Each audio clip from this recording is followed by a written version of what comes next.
God blesses those people who grieve. They will find comfort.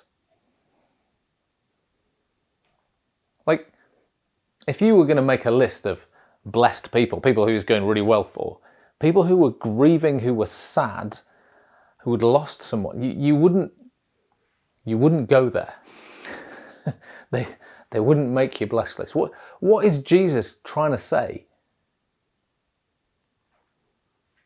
I think what he's saying is that there's a whole load of wisdom that comes from being real about the length of life. If there's one thing that's helped me to become a wiser person, it's that I've been to a lot of funerals.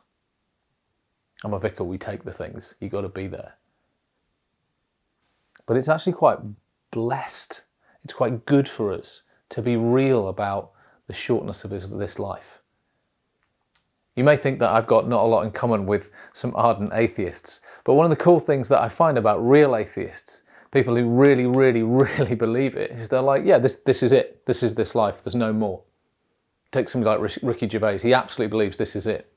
So he's living his life from that way, and he really goes for it. There's nothing else. This is it. Doesn't matter what I say. Doesn't matter what I do. I need to suck the marrow out of life, and this is what I'm going to do. I get that. What I don't get is the ignorance of the fact that this is going to end. And we just ignore it and we just pretend like it's not going to happen and don't make a choice. Jesus says it's good to be those who grieve. And part of that is being aware of what's wrong. If you're not aware of what's wrong, if you're walking around with your eyes closed and go, yeah, it's all right, Will's fine.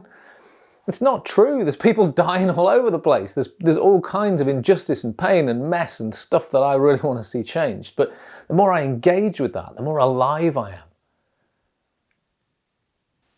The more I meet a God whose heart is, I want that change, David. Shall we do that together? Do you want to come on my team and try and sort that out? I've got a reason to live. So grieving, being aware that like life ends and people die and stuff's crap, as weird as that sounds, brings me life. Do you want to really live? Let's be real about what's a mess, what's dying. And the fact that we're going to, death and taxes, the two things you know that are going to happen, but we try and ignore both. But the wealthiest people plan around their taxes, and the wisest people, they've taken into account that life ends, and they've thought about what they're going to do about it. Do you? Jesus is inviting you on a journey to explore that.